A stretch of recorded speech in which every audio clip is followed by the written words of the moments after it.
Hollywood के फिल्मी पर्दे पर एडिटिंग इतने हाई लेवल पर आ चुकी है कि आज आप असली और नकली के बीच फर्क तक नहीं कर सकते। खैर, अगर आप देखना चाहते हैं ये शानदार हॉलीवुड फिल्में बिना स्पेशल इफेक्ट के कैसे दिखती हैं, तो बने रहिए हमारे साथ इस वीडियो के अंत तक। जंगल बुक। इस फिल्म में ग्राउंड ब्रेकिंग सीजीआई की मदद से 70 तरह के अलग अलग जानवरों को दिखाया गया।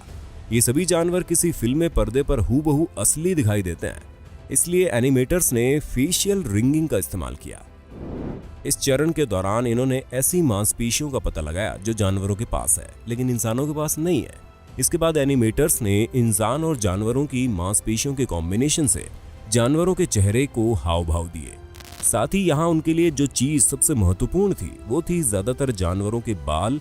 यहाँ जानवरों के बालों के आसपास के वातावरण के अनुसार लहराना या बोलते समय सही तरीके से हिलना बेहद जरूरी था, ताकि दर्शकों को ऐसा ना लगे कि ये बच्चा अकेले ही कैमरे के सामने बक-बक किए जा रहा है। जी हाँ, इस फिल्म में मोगली का किरदार निभाने वाले बच्चे का नाम है नील सेठी और पूरी फिल्म में उसने अकेले ही एक्टिंग की है, क्योंकि पर्दे पर दिखाई दे रहे सभी जानवर सीजीआई की मदद से बनाए गए और उन्हें आवाज दी है कई अन्य एक्टर्स ने। वैसे देखा जाए तो नील सेठी को इस फिल्म की शूटिंग के दौरान कुछ एक्टर्स की कंपनी तो मिली थी जिन्होंने ब्लू सूट्स पहने हुए थे और कुछ क्रू मेंबर ने हाथों में जानवरों की कठपुतलियां पकड़ी हुई थी, लेकिन वहां उनका काम सिर्फ इतना था कि नील सेठी बोलते समय उसी डायरेक्शन में देखे जहां बाद में सीजीआई ने तैयार किए गए जानवरों को रखा है।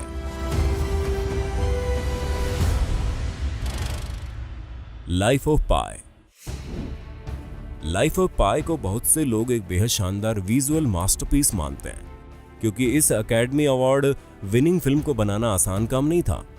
इस फिल्म के सभी समुद्री दृश्य एक विशाल वेव टैंक में फिल्माए गए, जो कि ताइवान के एक बंद पड़े एयरपोर्ट पर खासकर इस फिल्म की शूटिंग के लिए बनाया गया था। ये वेव टैंक दुनिया का सबसे बड़ा सेल्फ जनरेटेड वेव टैंक था, जिसकी दीवार मूवेबल बनाई गई ताकि शूटिंग में सनलाइट का फायदा उठाया जा सके। मतलब कि बोट में बैठे उस लड़के के इर्द गिर्द घूमती हुई इस फिल्म की पूरी कहानी इसी बड़े से टैंक में रिकॉर्ड की गई।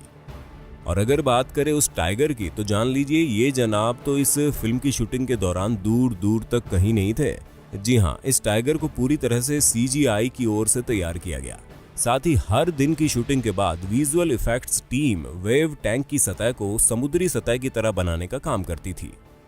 इतना ही नहीं, इस समुद्र को हूबहू असली जैसा दिखाने के लिए हाई पावर विंड ब्लॉट्स और स्ट्रेटेजिक सीजीआई की मदद ली गई, जिसमें हमें फिल्मी पर्दे पर तूफानी बादल और खूबसूरत समुद्री रात के नजारे देखने को मिले। मैलेफिसेंट, मिस्ट्रेस ऑफ इविल।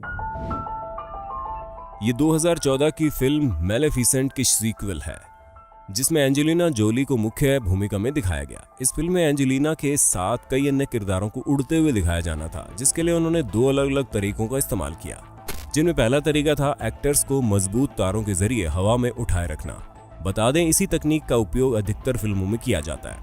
और दूसरा तरीका था एक ऐसा मैकेनिज्म तैयार करना जो कि एक्टर्स को हवा में लहराते हुए 360 डिग्री मूवमेंट दे सके।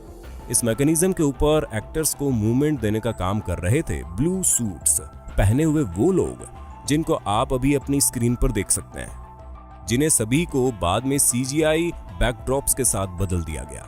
यहाँ ये मैकेनिज्म इस तरह से बनाया गया कि इसके आगे पीछे करते समय या 360 डिग्री पर घुमाते समय एक्टर्स पूरी तरह से सुरक्षित रहे। इसके साथ ही मेलेफिसेंट के पंखों को सीजीआई से बनाया गया और इसीलिए एंजेलिना जोली को सेट पर शूटिंग के दौरान अपनी पीठ पर कुछ ऐसी चीजें लगाई रखनी पड़ी जहां बाद में पंख लगाए गए। यहाँ विजुअल इफेक्ट टीम को न सिर्फ असली जैसे पंख लगाने थे, बल्कि उन्हें इस बात का भी ख्याल रखना था कि ये पंख कलाकार के शरीर की गतिविधियों के साथ तालमेल भी खा लें।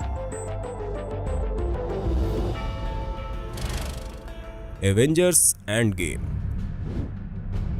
2008 में रिलीज हुई फिल्म आयरन मैन से लेकर अब तक एवेंजर्स सीरीज से जुड़ी 23 फिल्में रिलीज हो चुकी हैं और इन सभी फिल्मों ने बॉक्स ऑफिस पर धमाल मचा दिया है। कमाल की एक्टिंग और गजब की स्टोरी लाइन के अलावा जिस चीज ने इस फिल्मों को सुपर डुपर हिट बनाया वो है इनका सीजीआई वर्क।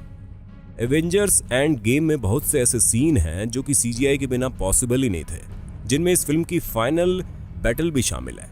यहाँ ग्रीन स्क्रीन टेक्नोलॉजी की सहायता से बैकग्राउंड वर्ल्ड बनाया गया जहाँ फाइनल बैटल के दृश्य दिखाए गए। इस फिल्म में कई कैरेक्टर्स को CGI ने ही बनाया था, जैसे कि थैनोस।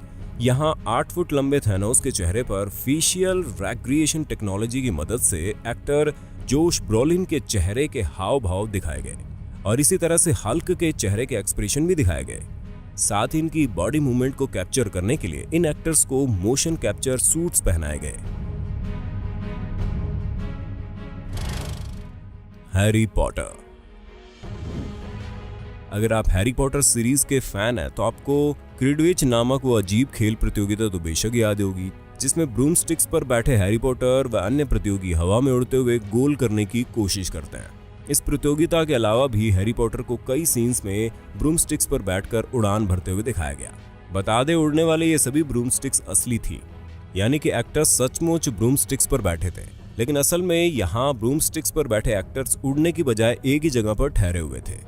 दरअसल इन दृश्यों को फिल्माने के लिए VFX टीम ने ब्रूमस्टिक्स लगे रोटेटिंग प्लेटफॉर्म बनाए, जिनके ऊपर एक्टर्स को बैठाया गया। इनके पीछे ग्रीन स्क्रीन बैकग्राउंड था और इस बैकग्राउंड को बाद में हटाकर डिजिटल बैकग्राउंड के साथ रिप्लेस कर दिया गया। मतलब कि ब्रूमस्टिक्स वाले ये सभी शानदार दृश्य रियल फोटोग्राफी और CGI का शानदार कॉम्बिनेशन था। दोस्तों, वीडियो अच्छा लगा तो लाइक जरूर करें, अपने दोस्तों के साथ शेयर करें और अगर आप हमारे चैनल री रिसर्च पर नए हैं तो अभी सब्सक्राइब कर लीजिए। धन्यवाद।